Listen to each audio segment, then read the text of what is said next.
సోయి లేకుండా తాగినోళ్లకు గొర్రె గొత్కలకు గోధుమ గింజలకు సొంతింటికి పక్కింటికి తారు రోడ్డుకు తడక మంచానికి తారతమ్యం తెలియదు అనేది 100% నిజమని నిరూపిస్తున్నారు.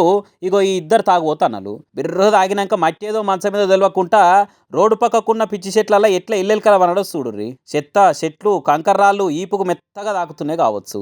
హాయిగా పవలిస్తున్నాడు, స్వర్గంలో తేలియాడుతున్నాడు కావచ్చు. ఇక వచ్చిపోయేటోళ్ళు సచిన మంచి తీరుగా అనిపించే వరకల గుంపు కూడా చూస్తున్నారు. మనిషి కదులుతున్నాడని ఏంది గీడమన్నవు ఎందుకు అని అంటే ఏమంటున్నాడో ఇనుర్రి. గిట్లెందుకు అనుకున్నావన్నా?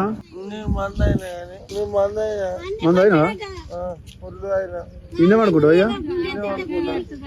అలా పురుగు పూసి ఉంటుంది ఏమని ఉంటుంది పాములు ఇట్లా ఇనరా నేను మందాగినా కానీ అని సెల్ ఫోన్ ఇవ్వకుండా ఇగురంగా పట్టుకొని ఇంటికానే పరుపులు వండుకున్నా అనుకొని మాట్లాడుతున్నాడు. అరే ఆ చెత్తల పామో తేలో ఉంటే కరుస్తే చచ్చిపోతావురా వారి అని అంటే ఏదున్నా నాకేం కాదు, నాకేమైనా మా అయ్య చూసుకుంటాడు అన్నట్టు దర్జాగా మహారాజ్ తీరుగా వండుకొనే మాట్లాడుతున్నాడు. ఇంతకు ఎంత తాగినవని అంటే మందు బాగా అయినవా?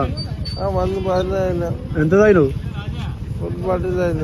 ఫుల్ బాటలు ఫుల్ బాటిల్ తాగినాక ఇక్కడ వండుకోకుంటే ఇంటికాడ వండుకుంటాడా? దూది పరుపుల మీద దుఃఖం లేనోని తీరుగా జోరుగా వన్నాడు. ఎవ్వరు ఉందని సుఖాన్ని అనుభవిస్తున్నాడు.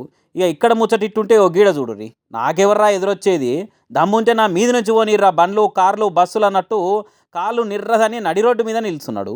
జేబులో చేయి పెట్టుకొని భయం లేకుండా బాజాప్త నిలబడ్డాడు. నిల్చున్నోనికి నిశా ఎక్కువైందో ఏమో, పక్కేసి పండుకో బాబు అన్నట్టు రోడ్డు కనిపించిందో ఏమో, బొక్క బొర్రలు అక్కడనే వండుకున్నాడు. ఇక వచ్చిపోయే బండ్లు ఏవైనా నా పక్క నుంచి పోవాలి కానీ తాక్కుట్టబోయే దమ్ము ఎవరికి లేదన్నట్టు నడి రోడ్డు మీద నకరాలు చేసుకుంటాం అన్నాడు. ఈ తాగోతన్న మందాగిండా లేకుంటే గట్టిగా మత్తిచ్చే గంజాయి తాగిండా అనేది మనకు తెలియదు కానీ కృష్ణా జిల్లా గోశాల సెంటర్ కాడ తాగుబోతు తన తాగిన ప్రతాపం చూపెట్టిండు. తర్వాత పోలీసులు వచ్చి వాళ్ళ తడాకా చూపెట్టిరా లేదనేది మనకు తెలియదు కానీ తాగుబోతుల ఈ రంగం ఇంత ఇంత అనుకుంటా ఈ దేశమంతా గత్తరైపోతున్నది. మద్యం దొరికినంత ఈజీగా విద్యా వైద్యం దొరుకుతలేదా ఈ దేశంలో? ఏందో ఏమో పోరా నెత్తు కొట్టుకుంటున్నారట. ఇటువంటి గొప్ప గొప్ప సీన్లు చూసిన అచ్చమైన స్వచ్ఛమైన భారతీయులు.